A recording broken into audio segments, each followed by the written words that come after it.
Estamos de volta! Acabamos de falar sobre os principais efeitos da falência. O 115 trata de outros efeitos, a gente focou nos principais efeitos produzidos com a decretação da falência.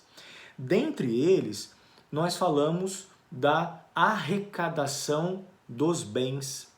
Vimos que o administrador judicial vai, a partir da sua nomeação, começar a localizar os ativos, fazendo a sua arrecadação e a sua avaliação.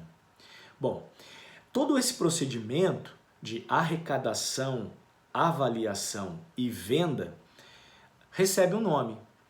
Nome na lei e na doutrina é realização do ativo. Um dos principais papéis do administrador é a realização do ativo. O que engloba essa realização do ativo? Essencialmente, três funções. A primeira, a arrecadação, que engloba a localização, tudo bem? A verificação da titularidade, a discussão sobre a propriedade ou não do bem. Então, a arrecadação do bem. Depois, a forma de visualização do bem, a forma de avaliação desse bem. Então eu preciso avaliar o bem para ver quanto ele vale. E depois desse sistema de avaliação, de apuração desses ativos, nós vamos falar da liquidação, da venda dos ativos. Essa alienação, essa liquidação de bens, está prevista na lei de falência, lá em torno do artigo 139, 140, e impõe ao administrador uma maneira de agir, uma forma de buscar a alienação dos bens. Bom, quando você vai verificar os procedimentos da lei, a gente não entende por que um procedimento de falência demora tanto.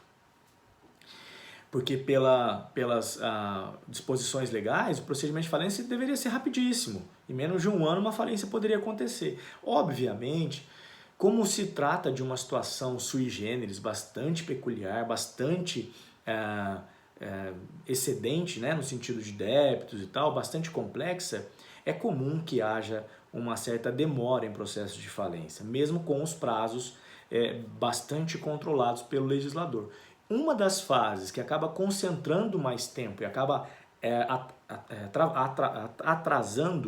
travando o processo de falência é exatamente essa fase de realização dos ativos. Porque começam com embargos de terceiros, aí o terceiro vai alegar que o bem é dele, e aí faz uma avaliação, o devedor faz a impugnação, pede para fazer uma outra avaliação, enfim. Bom, uma vez que esses bens foram arrecadados, avaliados, arrematados pelo juízo, eles serão alienados, serão vendidos. E o artigo 140 traça mais ou menos o ideal de como deve o administrador buscar, ou deveria buscar o administrador, a alienação desses bens. A ideia é que ele consiga primeiro fazer a venda total, a venda global. É o que diz o inciso 1, a alienação da empresa com a venda de seus estabelecimentos em bloco. Tudo bem? Num bloco só. 2, alienação da empresa com venda das suas filiais e unidades produtivas. Bom, não consegui vender o bloco, então eu vou tentar desfazer por unidades. Depois, alienação em bloco dos bens que integram cada um dos estabelecimentos. Então, primeiro eu tento vender tudo, depois eu tento vender cada unidade, depois eu tento vender o grupo de bens dentro de cada unidade. E por último, se isso não for possível, a venda isolada de bem por bem. De fato, essa venda de bem por bem é aquela que acaba atrasando ainda mais o procedimento de falência. E alguns vão dizer, nossa Fred, mas existem tantos bens assim que permitam esse escalonamento de vendas de alienação na falência? Geralmente quando acontece a falência já não são perseguidos, já não são mais encontrados bens em números suficientes, né? Dificilmente uma empresa que chega numa falência vai chegar com um volume muito grande de bens, porque se chegar com um volume tão grande de bens assim é porque talvez ainda seja viável, né? Por isso, o legislador faz essa sugestão ao administrador, que ele busque fazer a venda completa. Primeiro, porque o procedimento da falência vai tentar se pautar pela celeridade, pela efetividade. Se ele consegue cumprir nesse escalonamento, nessa formatação, nesse formato, o procedimento acaba sendo mais célere e com certeza mais eficaz, porque ele consegue vender, se for no inciso 1, o estabelecimento num bloco único, de uma forma só, numa única venda. Mas, obviamente, essa disposição é uma indicação legal que não depende da vontade nem do juiz, nem do legislador e nem do administrador. Isso depende das condições que a massa falida apresentar a partir do momento da sua constituição. Pode ser que a massa falida não comporte nenhum tipo de alienação conjunta como essa.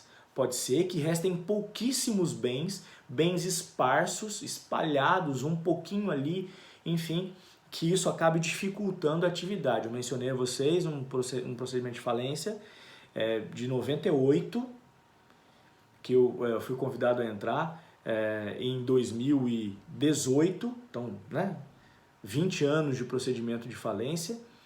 O procedimento ainda está operando, ainda caminha, com uma série de obstruções, com uma série de circunstâncias. Mas Fred, como é que pode?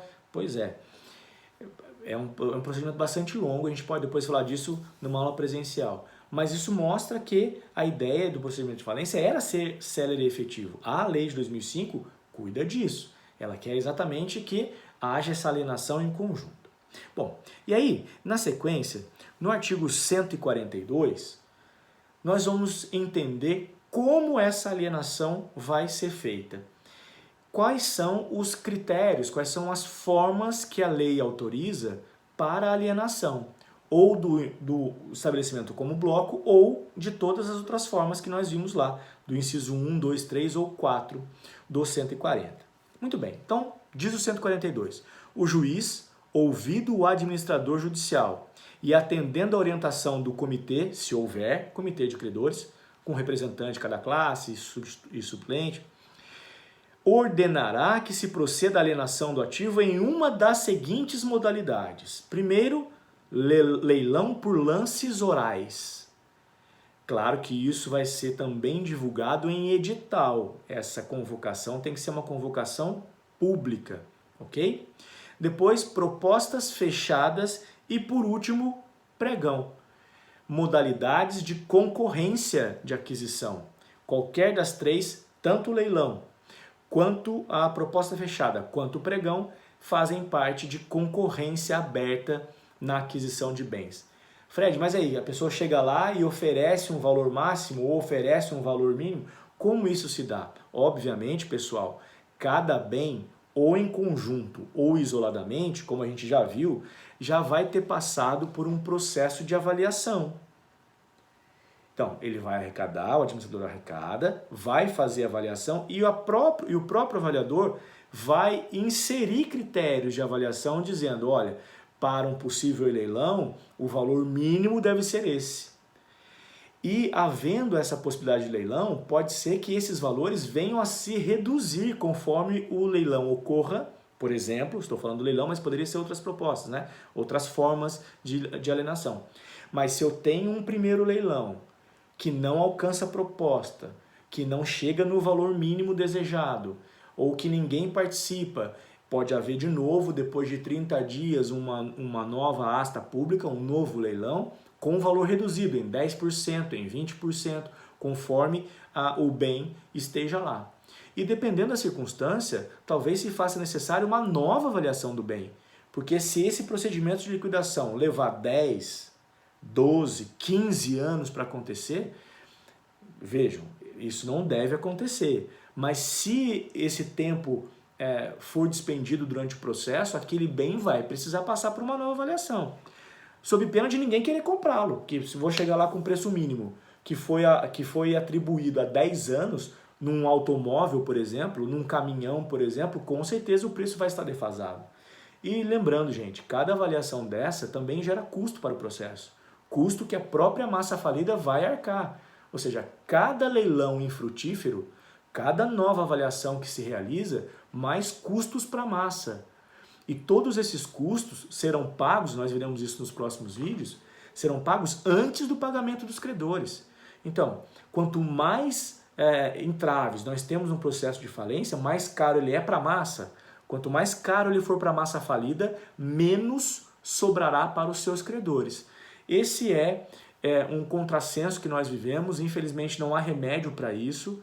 Os procedimentos de falência no Brasil ainda são marcados por muita má-fé, ainda, não é uma regra, mas alguns ainda se encontram marcados por essa tendência da lei anterior, e isso faz com que então o procedimento de falência, que deveria se voltar para uma execução coletiva para pagamento dos credores, acabe prejudicando o recebimento dos credores por conta desses procedimentos de custo do próprio procedimento de falência, a avaliação dos bens, a asta pública de leilão, a convocação de avaliadores e credores, tudo isso tem um custo. Esse custo operacional da falência é deduzido da massa falida e, obviamente, vai impactar no valor que os credores eventualmente tiverem a receber.